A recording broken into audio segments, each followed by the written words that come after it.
And so can you give us then an update on the motorcycle spill? Sure. It's I just got offline with our traffic investigators at Highway Patrol. They're going to brief me as soon as they get information from the hospital. The last that I reported, the male operator and the female passenger that had crashed yesterday were transported to Guam Memorial Hospital for treatment and care. I don't know the condition of either the passenger or the operator. So as soon as they get back, they're going to back brief me and we'll provide more information to the community. Mm-hmm. Are you aware in the in that crash, was there an emergency response vehicle that was struck? No, that wasn't brought during the course of the investigation, because I was actually on scene. Mm-hmm. And it's pretty much being a former crash investigator. We brought back memories, but we were able to analyze a lot of the stuff based on the debris and of course the skid markings and everything. So as I get back brief, I'll provide more information to the greater community about what transpired and what happened. But I know for a fact that there was no other collision. It was just the MC. So we know that there was no the question that you're asking. There was no emergency vehicle that was involved in the crash. Okay. You guys aren't investigating the fire, right? I know it's a GFD, but you guys wouldn't be involved with that fire. We did. We responded to assist them and everything, and our prayers goes out to the family. There's some injuries that were sustained from that, but again, we work closely with the Guam Fire Department. Mm-hmm. If in fact that they move towards an arson investigation and they see that it's criminal, we'll support them in that way. But they are the front runners for this case, so we pretty much provide the support in that aspect with their investigation. Sarge, I just wanted to ask how the police department's posturing will change when we get the new PCore status announcement. Are you guys in the loop? Have you heard what it's going to be? And then, what are you guys? How are you guys going to respond and maybe retool what you're doing based on the status that we're in? So should the government move to either PCore 1 or PCore 2, we already have a standing operating procedure as drafted by the police commander and approved by the chief of police.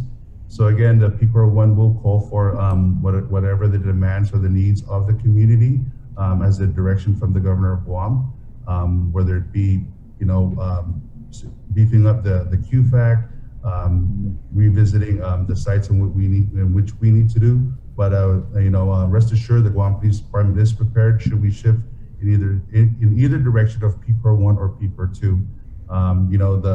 The early stage of COVID during March again was very new to the entire community. So understanding the dynamics on what needed to work and what worked is what we're adapting and what we're bringing forth. Should we move again into PCore 1 or PCore 2? We've had staff officers that are assigned to Guam Homeland Security at the ESF side. So, there's a constant communication, and there's that communication thread that works closely with other first responding agencies and other critical agencies within the government of Guam. So the needs assessments will be addressed with the Guam Police Department. We've beefed up our PPE supplies with the COVID funds that were available to us. We want to thank Adelup again for making that happen. We have the supplies that will carry us forward in ensuring that each officer, each line officer, each civilian employee is deemed essential, that's going to be called out to work in a PCore situation, is properly equipped with the proper PPEs. So again, moving forward, the dynamics with PCore 1 or PCore 2, if we need to make changes with our services bureau that provides the services to the community, we may have to move forward towards that, where some of the non-essential employees with the Guam Police Department may have to telework. So again, we'll see. We'll find out more by the end of the day, and how we're going to move forward should the island shift towards PCore 1 or PCore 2. Sarge, real quick, and this is something we've asked you about a bunch on the show, but there was a Facebook post from Sonia Villagomez Uggan, and I know this is relative to the murder of her son, Juan Uggan. I'm just going to read it off. Today marks 8 months since you passed, and we're going to pop it up on the feed. Right. You are greatly missed. no words could ever mend your family's hearts. The murder that has no answers for our family. The police department has not even contacted our family with any feedback or the status of your murder or the killer. He walks free today, free for so many months. December 11, 2019, and today is August 11, 2020. It's with heavy hearts and pain as we watch each day. We watch for answers. While the killer or killers think they're free, our family knows you think we will forget whoever you are, whoever you're connected to just let you walk free. And in this mother's eyes, you will be revealed. I don't know what kind of conscious mind you have, but you will be found, and that pain I feel each day will bring the justice for my son, Juan Nathan Reginald Uggan. The killer is still at large, Guam, and they need to be found and bring justice for Juan Uggan. Governor Lou Leon Guerrero, we need your help and answers. Please help. Attorney General of Guam, we need help and answers too. So obviously, Sarge, the family just very frustrated and having to, I mean, I can't even imagine dealing with COVID and then having this, I mean, so tragic. And obviously very frustrated at the lack of action. So, what is the update with the case, Sarge? So, first and foremost, we feel where the family's coming from, and we understand, and we wholeheartedly understand the situation, and of course where they are, with the loss and dealing with the loss. And rest assured, I want to assure the community that when we investigate serious crimes such as a homicide, right? There's a lot of mechanisms come into play, but rest assured that the community, I want to assure the community that this is not a cold case. We did not file this off as a cold case file. So that brings us a sense of dynamic that we are still working the case, and understand that case is still is ongoing, and it's still an open case for our CID. We've had briefs with our command regarding the status of the homicides. We just brought closure to the Tamika Nauta case. We got the conviction. That was a case that, of course, the community was all up in arms, and again, working closely with our detectives, we were able to get the conviction. So you see the length and the dynamics when we were able to effectuate an arrest.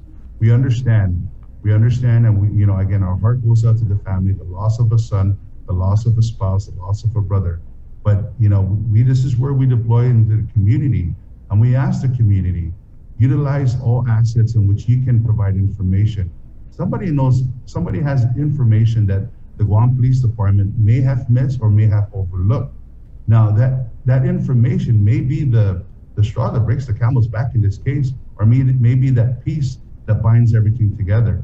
And we ask the community, if you have that information, and if you want to provide and that information that assists the Guam Police Department in bringing closure to this case, to please utilize the means. The Guam Crime Stoppers is a 24-hour safe network in which you can provide information and remain completely anonymous.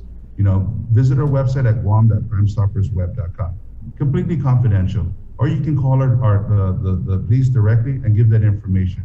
So we know that people may have information, again, that the police may overlook, but we want to assure the community, and of course to the family, the Uggan family, that we are not closing this case. We are not closing it and filing it as a cold case. This case remains open. This case continues to remain active. So, we're going to ask the community, and we've been asking the community. We featured this in Crime Time. Right. If anyone has any information that can assist us and bring closure for the family, utilize the Guam Crime Stoppers, call our dispatchers, speak to our detectives, 472-8911. And we'll move forward with any information that we get.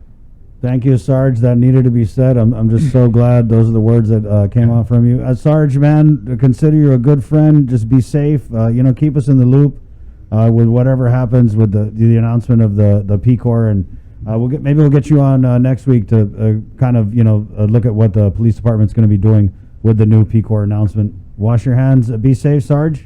Thanks, Paul. Yeah. Absolutely. Okay. Stay blessed, guys. God bless you guys, and have a safe day and safe weekend. You too. God bless everybody. Okay.